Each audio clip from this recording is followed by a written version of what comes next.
एक खतरनाक महामारी की वजह से पृथ्वी पर मौजूद सभी इंसान मारे जाने लगे थे। इंसानों की डेड बॉडीज का तो ढेर बन गया था। अब उन्हीं में से कुछ लोगों को होश तो आ जाता है, लेकिन सबसे डरावनी चीजें उनके साथ ही होने वाली हैं। इस एडवेंचरस कहानी की शुरुआत होती है एक फॉरेस्ट में मौजूद काफी बड़े गड्ढे को दिखाते हुए। पता चला कि उस गड्ढे के अंदर कई सारे लोगों की डेड बॉडीज पड़ी हुई है। इतना डरावना नजारा अगर कोई देख लेता तो वो जिंदा नहीं रह पाता।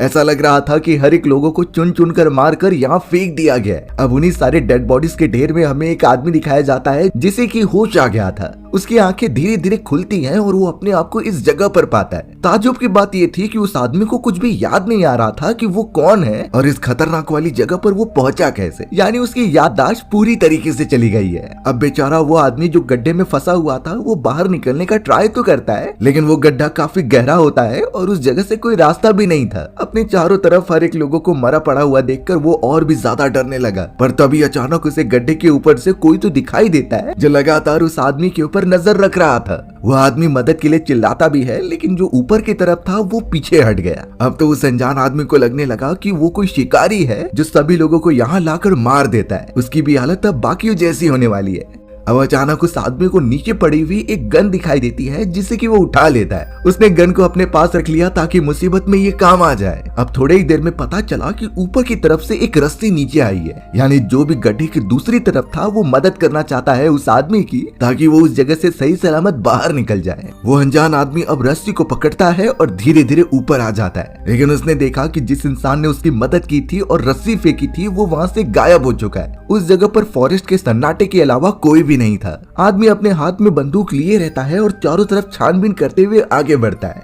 इस समय भी उसे बिल्कुल याद नहीं आ रहा था कि उसका नाम क्या है और आखिर वो इस डरावने फॉरेस्ट में आया क्यों था। ट्रेवल करते हुए वो थोड़ा दूरी पर पहुंचा और उसे सामने की तरफ एक घर दिखाई देता है। एकदम बारीकी से हाथ में गन लेते हुए वो जैसे ही एंटर करता है तो घर के अंदर कुछ और लोग भी मौजूद थे जो डिस्कशन कर रहे होते हैं। अब उस आदमी ने तो सबसे पहले उन लोगों के ऊपर गन पॉइंट करके पूछा कि तुम लोग कौन हो, क्योंकि उसे लग रहा था कि इन्हीं लोगों ने उसे कैद किया है और गड्ढे के अंदर फेंक दिया था। अब बाकी लोग भी उस आदमी को देखकर एकदम चौंक गए और दूसरे ग्रुप का एक और मेंबर भी अपनी शॉटगन उसके ऊपर पॉइंट कर देता है, क्योंकि वो ग्रुप वाले भी कुछ नहीं जानते थे कि यहाँ पर क्या हुआ। उन्हें लग रहा था कि इस अनजान आदमी ने ही ये सारे कत्ल किए हैं, जबकि सच्चाई ये थी कि गड्ढे से निकला हुआ ये आदमी और घर के अंदर जितने भी सारे लोग मौजूद थे उनकी कंडीशन सेम होती है। ना ही उन्हें अपना नाम याद होता है और ना ही ये पता था कि वो यहाँ कैसे पहुंचे। जब ये बात उस अनजान आदमी को समझाई गई तो दोनों ने अपने गन नीचे कर लिए। सभी लोग एकदम कंफ्यूज थे कि आखिर क्या हो रहा है। उस गड्ढे में मौजूद इतनी सारी डेड बॉडीज पड़ी हुई हैं, ये सब उन लोगों को भली भांति पता था। यानी कुछ तो गड़बड़ है इस फॉरेस्ट में और आखिरकार उनकी याददाश्त वापस क्यों नहीं आ रही।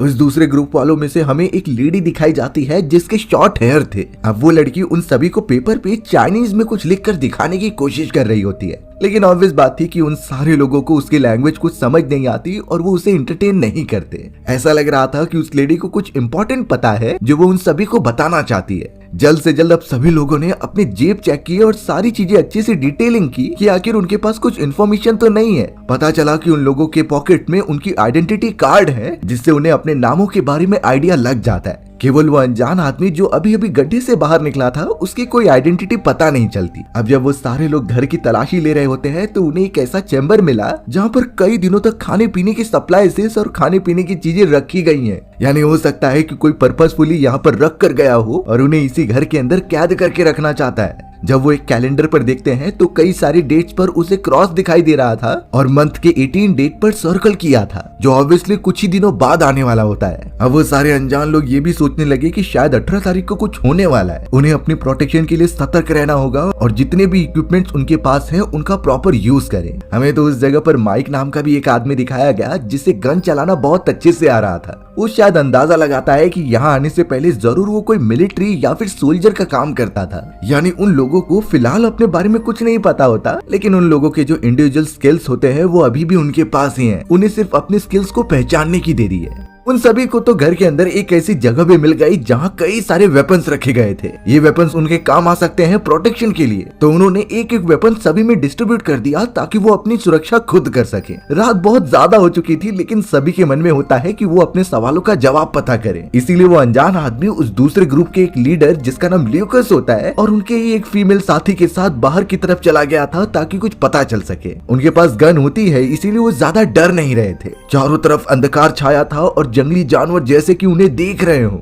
थोड़ी दूर तक ट्रेवल करते हुए अचानक वो एकदम चौंक गए, क्योंकि उस लंबे से पेड़ के निचले हिस्से पर किसी को मारकर बांधा गया था। उसकी इतनी बुरी हालत होती है कि कोई सोच भी नहीं सकता। ऐसे ही कई लोगों को वहाँ पर मारकर बांध दिया गया था। आखिर ये कौन कर रहा है, अभी तक इसका कोई क्लू नहीं। ल्यूकस और उसके सभी साथी थोड़ा और इन्वेस्टिगेशन करते हैं, लेकिन उन्होंने जब आसमान की तरफ देखा तो कई सारे चमचमा रहे होते हैं, लेकिन इतना साफ आसमान तो शहर से देखना एकदम नामुमकिन होता है। यानी इससे उन्हें अंदाजा तो लग गया कि वो शहर से बहुत ज्यादा दूरी पर है। तभी अचानक उन्हें एक छोटे से घर से कुछ आवाज सुनाई देती है। तीनों वहाँ पर अपने हथियारों के साथ देखने चले गए कि आखिर वहाँ पर कौन है। अंदर जाने के बाद पता चला कि उस जगह पर तो उनकी ही टीम की वो शॉर्ट हेयर वाली लेडी थी, जो किसी दूसरी पागल औरत को खाना खिला रही होती है। वो दूसरी पागल औरत के पैर जंजीरों से बंधे हुए थे, जैसे कि उसकी मेंटल कंडीशन ठीक नहीं है। अब उस पागल औरत ने जैसे ही थोड़ी देर में उस अनजान आदमी और ल्यूकस की टीम को देखा तो वो काफी गुस्सा होने लगी। वो तो खाना फेंक कर उनके ऊपर अटैक करने भी जाती है, लेकिन उस अनजान आदमी ने जल्द से जल्द समय रहते उसके सर पर हमला किया और उसे बेहोश कर दिया। आखिर ये कौन है और उनके ऊपर अटैक करने क्यों आई, ये नहीं समझता। फिलहाल वो सभी इतना नोटिस कर चुके थे कि उस घर के अंदर एक सीसीटीवी कैमरा मौजूद है, यानी कोई न कोई तो है जो उनके ऊपर नजर रख रहा है। ल्यूकस, वो अनजान आदमी और उसकी बची हुई टीम ये डिस्कशन करने लग जाती है कि अगर हमें कुछ पता करना है तो इस सीसीटीवी कैमरे का सोर्स पता करना होगा, जहां से इन सारी चीजों को मॉनिटर किया जा रहा है। अगर वो जगह हम पता लगा लेंगे तो बहुत कुछ सामने आ सकता है। उन लोगों ने ये भी डिसाइड किया कि रात के समय आगे बढ़ना मुश्किल है, इसीलिए वो सुबह के टाइम बाहर जाएंगे और यहाँ से निकलने का रास्ता ढूंढेंगे। सभी को भूख भी लगी थी और वो टायर्ड भी हो चुके थे पूरे दिन की मेहनत के बाद, इसीलिए अब वो एक साथ घर के अंदर चले जाते हैं। हमें तो अब उस अनजान आदमी को दिखाया गया जिससे कि कुछ विजन आ रहे थे। चौंकाने वाली बात होती है कि ये विजन उसी फॉरेस्ट से रिलेटेड होते हैं। वो अनजान आदमी अपने इमेजिनेशंस में ये देख पा रहा था कि वो किसी को घसीटता हुआ लेकर जा रहा है। वो एक लेडी है जो अभी भी मरी नहीं थी, लेकिन देखकर ऐसा लग रहा था कि वो खुद उस लेडी को मारना चाहता है। उस लेडी के बॉडी पर एक जानवर का टैटू बना हुआ था। अब ये कौन थी और अनजान आदमी उसे कैसे जानता है, ये तो उसे भी नहीं समझ रहा था। एक मोमेंट पर तो वो अनजान आदमी खुद पर भी शक करने लगा कि कहीं वो इन सारी चीजों का कारण तो नहीं, पर चीजें जब तक क्लियर नहीं हो जाती वो कुछ रिवील नहीं करने वाला था। सुबह होने पर ल्यूकस उस अनजान आदमी और अपने 2 मेंबर्स के साथ फॉरेस्ट में निकलता है ताकि वो थोड़ा एक्सप्लोर करे और यहाँ से बाहर निकलने का रास्ता पता कर पाए। निकलने से पहले प्लान ये बनाया गया था कि माइक और वो छोटे हेयर वाली लड़की जो बोल नहीं सकती थी, उसे घर पर रुकना होगा और बाकी सब एक्सप्लोर करके आएंगे। लेकिन माइक यहाँ पर जिद करने लगता है कि उसे भी साथ चलना है। उसे तो गन यूज करना बहुत अच्छी तरीके से आता था, वो तो उनकी और अच्छी तरीके से मदद भी करेगा।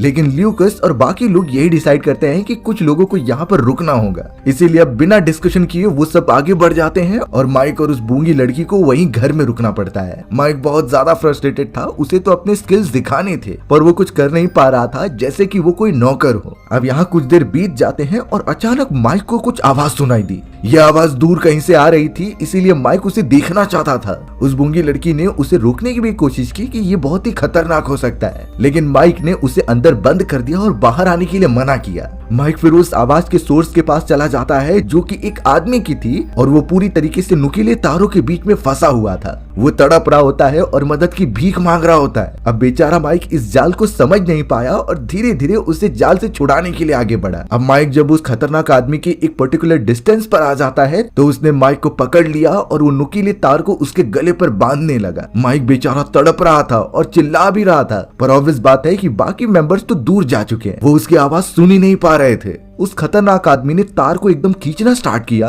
और माइक बेचारा बहुत ही ज्यादा बेहोश होकर वहीं गिर पड़ा। दूसरी तरफ अब हमें लूकस और उसकी बाकी टीम को दिखाया गया जो ट्रेवल करते हुए 2 कार्स के पास पहुंच चुके थे। वो कार उनके घर की बैक साइड पर रखी गई होती है, जिसे ओपन करके वो चेक करने लगे। एक शॉकिंग रियलिटी पता चली कि दोनों कार की चाबियां उसमें मौजूद होती हैं, जैसे कोई पर्पसफुली चाहता हो कि वो सब कार में आकर बैठे और यहाँ से निकलने की कोशिश करे। दोनों कार को चेक करने के बाद पता चला कि किसी में फ्यूल कम है और किसी की बैटरी डाउन है। उन दोनों को ठीक करना होगा और कुछ मेंटेनेंस करने होंगे, तब जाकर वो आगे बढ़ेगी। वो कार को अंदर से अच्छी तरीके से चेक करते हैं कि कुछ क्लूज तो नहीं मिल रहे। अब अचानक ल्यूकस को एक फोटोग्राफ्स मिलती है जो कि वो ध्यान से देखने लगा। शॉकिंग बात ये थी कि ये फोटोग्राफ्स उन्हीं सारे लोगों की होती है जैसे कि वो पहले भी इस जगह पर आ चुके हैं। लेकिन शक उन्हें तब होने लगा जब वो ध्यान से देख पा रहे थे कि उसके अंदर वो गड्ढे से निकला हुआ आदमी मौजूद ही नहीं होता, यानी फोटोग्राफ्स में वो है ही नहीं। जब ये सारी बातें उस अनजान आदमी को बताई जाती हैं तो वो बहुत सोच में पड़ गया और ये कहने लगा कि शायद जो फोटोग्राफ्स ले रहा होगा वो मैं ही होऊंगा, इसी वजह से वो फोटोग्राफ में नहीं आया। खैर ये रीजन सभी को एकदम वैलिड लगता है, लेकिन उन्हें कहीं न कहीं अनजान आदमी पर शक तो था ही।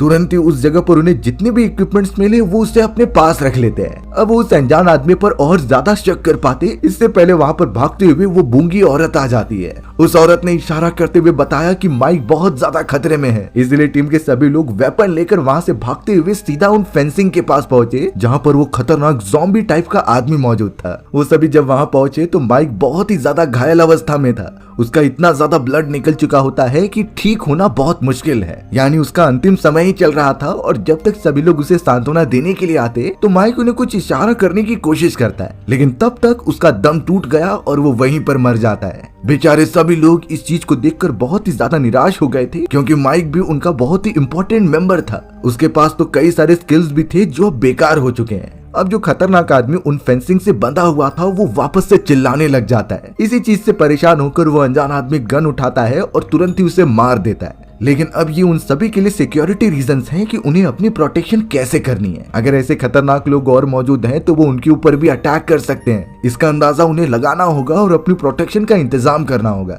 अब हमें दिखाया गया कि वो अनजान आदमी उस दूसरे ग्रुप की 2 लड़कियों को कार में बिठाकर उसे चालू करने की कोशिश करता है। उन लड़कियों में तो एक का नाम जॉना था, जो कि अभी भी उस अननोन आदमी के साथ होती है। उन सभी ने मिलकर कार को किसी भी तरीके से स्टार्ट किया और थोड़ी जगह पर एक्सप्लोर करने लगे, क्योंकि एक दिन का ही समय है जो वो आगे बढ़ सकते हैं। रात में काफी ज्यादा खतरा हो सकता था तो वो ये रिस्क नहीं लेना चाहते। अब कुछ देर बाद वो अनजान आदमी और जॉना नाम की वो लड़की एक बहुत ही अबैंडन अपार्टमेंट में पहुंच जाते हैं। ये अपार्टमेंट बहुत बड़ा होता है, लेकिन वो पूरी तरीके से वीरान था। अब सभी लोगों को उस अनजान आदमी का नाम तो नहीं पता था, इसीलिए वो फिलहाल के लिए उसका नाम जॉन रख देते हैं। तो जॉन जेसी नाम की उस साथी के साथ उस अबैंडन अपार्टमेंट के अंदर जाने की कोशिश करता है। जैसे उन्होंने एक खिड़की ओपन करके देखी तो पता चला कि दूसरी तरफ एक बच्चा फंसा हुआ है। लेकिन उस लड़के की नजर जब जेसी के ऊपर जाती है तो वो जोर से चिल्लाने लगा और सिर्फ यही कहता है कि यहाँ से चले जाओ, नहीं तो वो सारे लोग यहाँ पर आकर उन्हें मार देंगे। जेसी भी काफी डर गई, इसीलिए जॉन के साथ वो पीछे हट जाती है। लेकिन अब उन्हें पता करना था कि आखिर अपार्टमेंट में फंसा हुआ बच्चा कौन है और वो किस बारे में बात कर रहा है। जॉन ने तो लगातार अब उस दरवाजे को तोड़ना स्टार्ट किया जिस पर जंजीर लगी हुई थी। उसमें बहुत कठिनाइयां आ रही होती हैं, लेकिन फिर भी वो रुकता नहीं उस बच्चे को बाहर निकालकर सच्चाई पूछने के लिए। अब जैसे जब इन चीजों को देख रही थी तो उसके सर में भी दर्द होने लगा। ऐसा महसूस हो रहा था कि कोई एहसास है जो उसे बार बार सता रहा है। ये एहसास जॉन और जेसी से रिलेटेड था,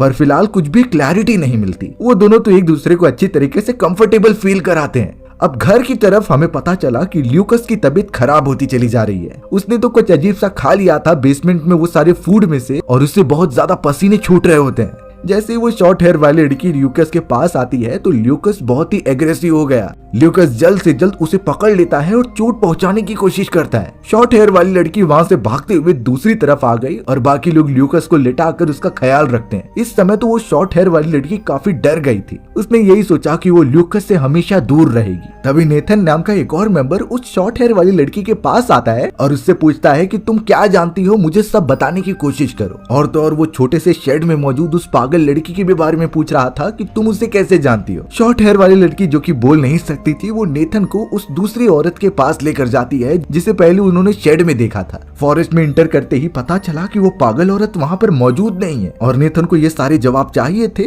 इसीलिए वो अकेले ही आगे बढ़ चला उस औरत को ढूंढने के लिए। ये वैसे ही शेड थे जैसा कि उनके घर के पास मौजूद होता है। वहाँ कोई दिखाई तो नहीं देता, लेकिन नेथन को नीचे एक चश्मा मिला जो टूटा हुआ था। जैसे वो उसे अपनी आंखों पर लगाता है तो उसे कुछ विजन आने लगे। ये विजन इतने खौफनाक थे कि वो पूरी तरीके से हिल गया था। शायद उसे कुछ पता चला है जो कि थोड़ी देर में रिवील होने वाला था। अब वो शॉर्ट हेयर वाली लड़की जब घर के अंदर पहुंचती है तो ल्यूकस सोफे पर बैठकर उसे ही घूर रहा था। शॉर्ट हेयर वाली लड़की समझ गई थी कि ल्यूकस का दिमागी संतुलन ठीक नहीं है, तो हो सकता है कि वो एक और बार उसके ऊपर हमला करके मारने की कोशिश करे। इसीलिए वो तुरंत ही भागते हुए अपने आप को एक कमरे के अंदर बंद कर लेती है। शॉर्ट हेयर वाली लड़की जिस जगह पर रुकी हुई थी वहाँ कई सारे खिलौने होते हैं बहुत अजीब तरीके के। वो उन्हीं से ही अपना एंटरटेनमेंट करने लगी और बिजी हो गई। अब हमें यहाँ ल्यूकस दिखाया गया जो कि एक बेसमेंट का दरवाजा ओपन करते हुए अंदर जाता है। वो एक अलग कमरा था जिसके बारे में अभी तक किसी को नहीं पता होता। थोड़ी देर तक छानबीन करने के बाद वो एकदम शॉक रह गया, क्योंकि उस जगह पर मॉनिटर्स लगे हुए थे और इन्हीं सारे मॉनिटर से उन सारे सीसीटीवी कैमरेज को देखा जा रहा था।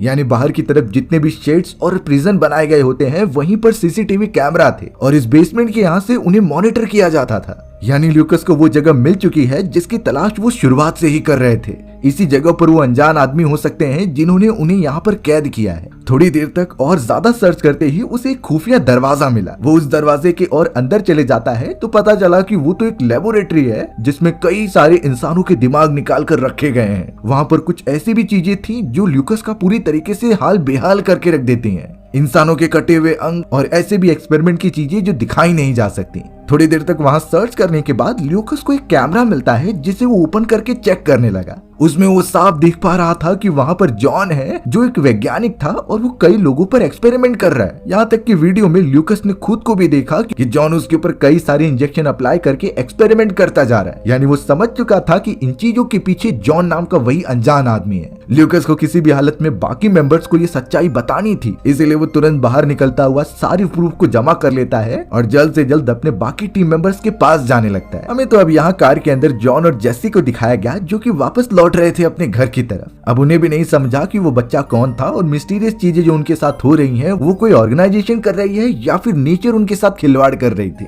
थोड़ी देर तक ट्रेवल करते ही अचानक पता चला कि उनकी कार के सामने एक बड़ा सा पेड़ गिर गया है। अब पेड़ के इस तरीके से गिरने की वजह से वो कार आगे तो नहीं लेकर जा सकते, इसलिए दोनों कार के नीचे उतरकर कुछ देखने लगते हैं। अब साइड से उन्हें कुछ आवाज आने लगी जैसे कि कोई पेड़ काट रहा है। वो जब थोड़ा आगे बढ़े तो पता चला कि उस जगह पर कई लोग मौजूद हैं जिनके चेहरे काफी अजीब थे। ऐसा लग रहा था कि कोई उन्हें कंट्रोल कर रहा है, ना कोई इमोशन और ना ही कोई ह्यूमन बिहेवियर। वो सभी किसी न किसी तरीके से बीमार दिखाई दे रहे थे, जैसे कोई ज़ॉम्बी। अब प्रॉब्लम की बात ये हो गई कि जॉन को कुछ पता नहीं था और वो उनसे मदद मांगने के लिए उनके सामने चला जाता है। जैसे ही वो सारे ग्रुप के लोगों ने उन्हें देखा तो वो उनकी तरफ भागने लगे। उनके पास हथियार और कई वेपन्स भी थे जिससे वो शायद उनके ऊपर अटैक करेंगे। जॉन और सेरेन इससे काफी ज्यादा डर गए और तुरंत ही कार में बैठकर वहां से भागने लगे। जॉन ट्राई कर रहा था कि कार चालू हो जाए लेकिन वो चालू नहीं होती, इसीलिए वो कार से उतरकर सेरेन को स्टीयरिंग व्हील संभालने के लिए कहता है और वो सामने की तरफ से कार को पीछे ढकेलने लगा। इससे एटलीस्ट वो सारे इन्फेक्टेड लोगों से बच जाएंगे। लेकिन अगर इस पूरे कंडीशन में कभी हम फंस जाएं जिसमें फॉरेस्ट के बीचों बीच ऐसे ही पागल और इन्फेक्टेड लोग हमारी तरफ भागते हुए चले आ रहे हो, हमें जल्द से जल्द डिसाइड करना होगा कि इनसे बचेंगे कैसे।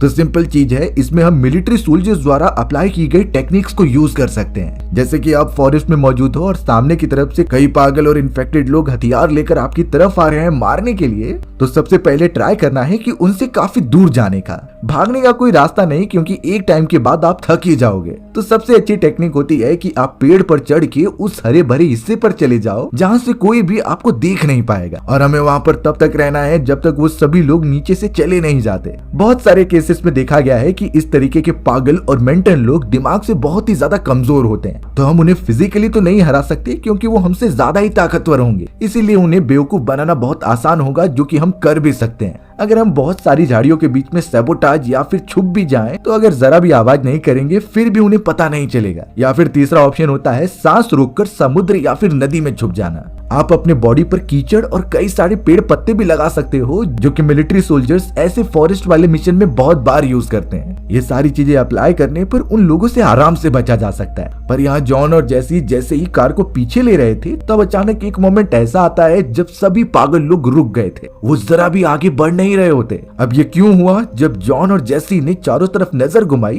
तो उन्हें एक पेड़ के ऊपर कुछ इंसान लटके हुए दिखाई दे रहे थे। अब इसका रिलेशन इन पागल लोगों से क्या था और वो इनकी वजह से क्यों नहीं आगे बढ़ रहे, ये तो उन्हें नहीं समझता। पर इतना क्लियर हो गया कि उन पागलों का इलाका वहीं पर है। कार को चालू करके जल्द से जल्द जॉन और जेसी अपने घर के पास पहुंचते हैं। लेकिन अब हमें दिखाया गया कि ल्यूकस सामने की तरफ खड़ा हुआ है गन लेकर, क्योंकि उसे जॉन के बारे में सच्चाई जो पता चली है। ल्यूकस ने तो जॉन के ऊपर गन पॉइंट करके उसे मारने की कोशिश की। बेचारा जॉन को तो ये पता भी नहीं था कि उसने क्या गलती कर दी है। ल्यूकस तो जल्द से जल्द जेसी को वो प्रूफ दिखाता है, यानी कि वीडियो कैमरा, जिसमें सब कुछ पता चल रहा था कि कैसे जॉन एक वैज्ञानिक है और उन लोगों के ऊपर एक्सपेरिमेंट कर रहा है। जेसी भी ये जानकर एकदम दंग रह गई। वो सभी अपने हाथों के ऊपर देख रहे थे कि कैसे वहाँ इंजेक्शन के निशान है। जॉन बेचारा यहाँ पर कुछ बोल पाता है, इससे पहले ल्यूकस ने उसके सर पर हमला कर दिया। दोनों के बीच में काफी हीटअप मोमेंट क्रिएट होता है, पर अब जॉन बेहोश हो चुका था। ल्यूकस तो अब जॉन को घसीटता हुआ उसी गड्ढे के पास लेकर जाता है जहाँ बहुत सारे लोगों की डेड बॉडीज पड़ी हुई है।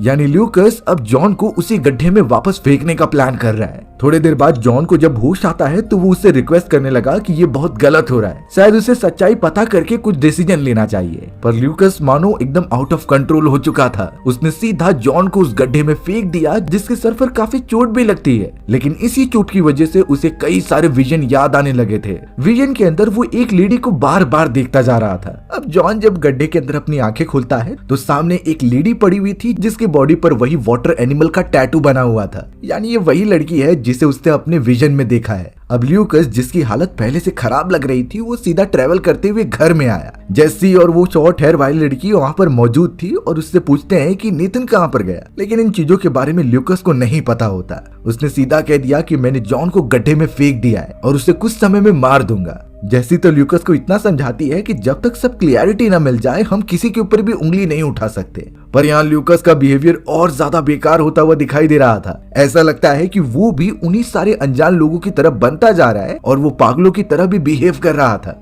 जब वो शॉर्ट हेयर वाली लड़की थोड़ा पास आती है तो पता चला ल्यूकस ने उस पर भी हमला कर दिया है। वो वहां से भागने लगती है और ल्यूकस उसका पीछा करता है मारने के लिए। जेसी भी समझ गई, इसीलिए उसने गन उठाया और ल्यूकस को पकड़ने चली जाती है। एक समय पर ऐसा लगा कि वो शॉर्ट हेयर वाली लड़की भी मारी जाएगी, पर जेसी ने फायर करके उसे बचा लिया। ल्यूकस तो अपनी जान बचाकर वहां से तुरंत ही भाग जाता है। वो शॉर्ट हेयर वाली लड़की अब सीधा पहुंचती है उसी गड्ढे के अंदर और रस्सी फेंककर जॉन को बाहर निकालती है। देखकर लग रहा था कि उस लेडी को पहले से ही कुछ पता है, लेकिन वो किसी को भी अपनी बातें बता नहीं पा रही। ल्यूकस को भी अब शायद कुछ याद आया होता है और इन्हीं चीजों को क्लियर करने के लिए वो सीधा पहुंच गया उस अबैंडन अपार्टमेंट में, जहां पर उसने ताला तोड़ने की कोशिश की थी और अंदर की तरफ एक लड़का मौजूद था। वो उससे पूछना चाहता है कि आखिर वो किन लोगों के बारे में बात कर रहा था कि वो आने वाले हैं। जॉन जैसे ही अपार्टमेंट में एंटर करता है तो उस जगह पर एक आदमी और औरत भी थे। वो पूरी तरीके से इन्फेक्टेड थे और पागलों की तरह बिहेव करते हैं। जॉन जल्द से जल्द उनके ऊपर पॉइंट कर देता है और अचानक उसकी गाड़ी की चाबियां नीचे गिर गई।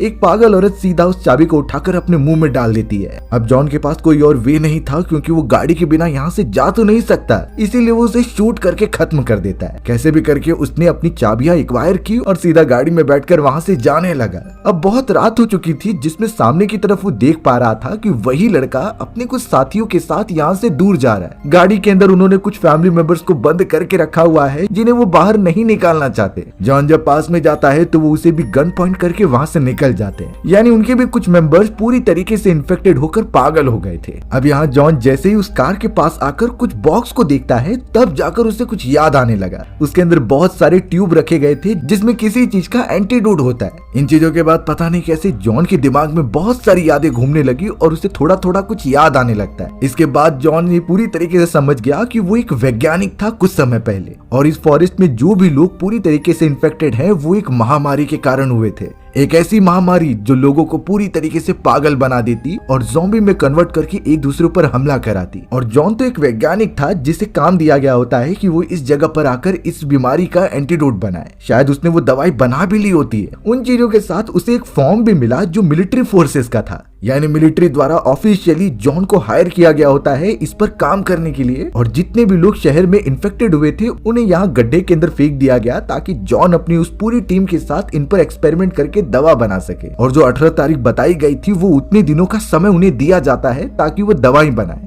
अब इस बात है कि जॉन अगर अपनी टीम के साथ दवाई नहीं बना पाया तो मिलिट्री फोर्स यहाँ आ जाएंगी। तो मिलिट्री फोर्स 18 तारीख को यहाँ आकर जितने भी लोग हैं सभी को मार देंगे, क्योंकि इससे उनका मतलब होगा कि जॉन अपनी टीम के साथ दवाई बनाने में कामयाब नहीं हो पाए और वो ये रिस्क नहीं ले सकते कि ये पेंडेमिक चारों तरफ फैले। जॉन को इतना तो याद आ रहा था कि उसने दवाई बना ली है, लेकिन जब उसने अपने एक साथी को दवाई लेकर मिलिट्री फोर्सेस के पास जाकर बताने के लिए कहा तो पता चला कि सामने की तरफ वो आदमी मरा हुआ था। यानी फोर्सेस तक ये बात पता ही नहीं है कि उसने दवाई बना ली है और वो कभी भी यहाँ पहुंच सकते हैं उन सभी को खत्म करने के लिए। साथ ही साथ वो एक फोटोग्राफ देखता है जो जेसी की थी। अब जॉन वहाँ से जा पाता तब तक वहाँ ल्यूकस आ जाता है, जो उसके ऊपर टूट पड़ा। जॉन कैसे भी करके अपनी जान बचाता है और साइड में पड़े हुए एक पत्थर को उसके सर पर मारकर उसे खत्म कर देता है। अब यहाँ घर की तरफ जब नेथन जेसी के पास बढ़ रहा था तो शायद लगता है कि उन्हें भी सब कुछ याद आ चुका है। नेथन जॉन का भाई था और जेसी उसकी गर्लफ्रेंड। वो सभी लोग वैज्ञानिक होते हैं और एक साथ वो इस आइलैंड पर आए थे अपने एक्सपेरिमेंट के लिए।